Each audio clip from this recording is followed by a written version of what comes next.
네, 오늘은 민수기 17장 말씀 같이 나누도록 하겠습니다. 아론의 쌍난 지팡이와 하나님께서 세우신 권위. 우리 성도님들 오늘 하루도 건강하시고 주님과 동행하는 복된 나날 되십시오. 화이팅! 사랑 여러분, 민수기 16장에서 하나님은 고라와 그 무리의 반역을 심판하심으로 하나님께서 세우신 질서를 거역하는 죄가 얼마나 심각한 것인지를 보여주셨습니다.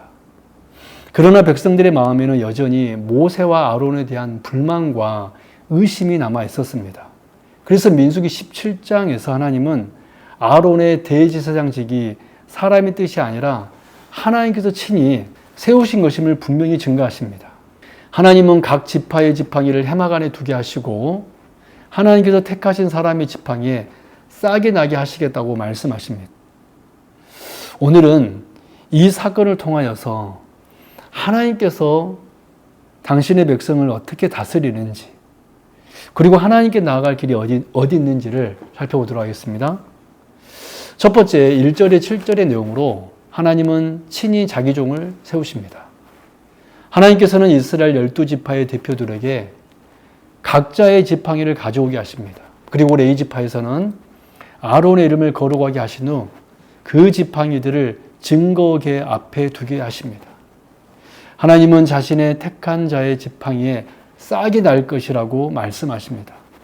여기서 중요한 것은 아론의 직분이 사람의 선택이나 능력에서 나온 것이 아니라 하나님께로부터 왔다는 사실입니다. 백성들은 계속해서 왜 아론만 제사장이 되어야 하느냐라고 불평했지만 하나님은 친히 아론을 세우셨습니다. 하나님께서 세우신 권위는 인간이 함부로 판단하거나 무너뜨릴 수 없는 것입니다. 또한 하나님은 혼란과 반역 가운데서도 자기 백성을 질서 있게 다스리십니다. 하나님은 각 사람에게 맡기신 자리와 사명이 있습니다. 어떤 자리는 눈에 크게 보이고 어떤 자리는 작아 보일 수 있지만 중요한 것은 하나님께서 맡기셨다는 사실입니다. 사랑 여러분, 신앙생활은 자기 욕심대로 높아지려는 삶이 아닙니다. 하나님이 맡기신 자리에서 충성하는 삶입니다. 우리는 비교와 불평보다 하나님께서 맡기신 사명을 감사함으로 감당해야 합니다. 두 번째로 8절에 11절의 내용으로 하나님은 자기 종에게 생명의 증거를 주십니다. 다음날 모세가 해막에 들어가 보니 아론의 지팡이에서만 싹이 나고 꽃이 피며 살구 열매까지 맺혀 있었습니다. 원래 지팡이는 잘려진 나무 막대기에 불과합니다. 스스로 생명을 낼 수 없는 죽은 나무입니다. 그런데 하나님께서 역사하시자 생명이 나타났습니다. 이 표적은 하나님께서 친히 아론을 인정하신다는 증거였습니다.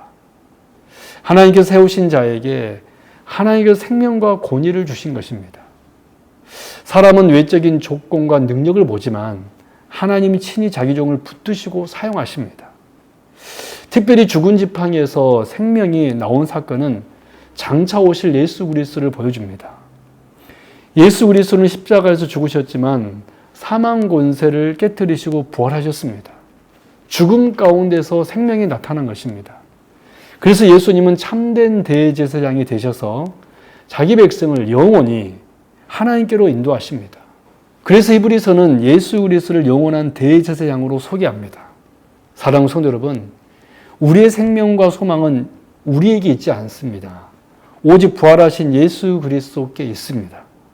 죽은 지팡이에서 생명이 나온 것처럼 죄로 죽었던 우리도 예수 그리스도 안에서 새 생명을 얻게 되었습니다.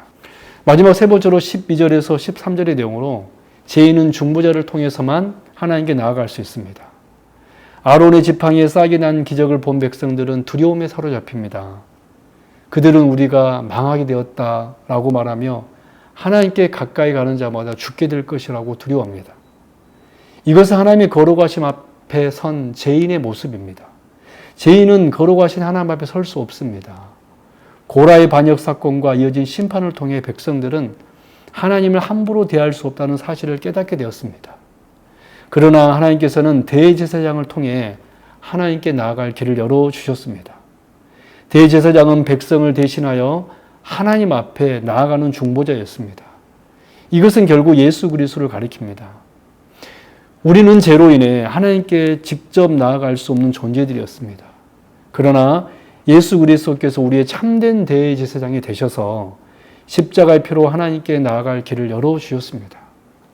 사랑하는 성도 여러분, 하나님은 거룩하신 분이십니다. 그러므로 우리는 하나님 앞에서 항상 겸손해야 됩니다. 동시에 우리의 중보자 되시는 예수 그리스도를 의지하며 담대히 은혜의 보좌 앞에 나아가야 합니다. 정리합니다. 민수기 17장은 아론의 쌍난 지팡이를 통해 하나님께서 친히 세우신 종의 권위를 증거하시는 말씀입니다. 하나님은 친히 자기 종을 세우십니다. 하나님은 자기 종에게 생명의 증거를 주십니다. 그리고 죄인은 중보자를 통해서만 하나님께 나아갈 수 있습니다.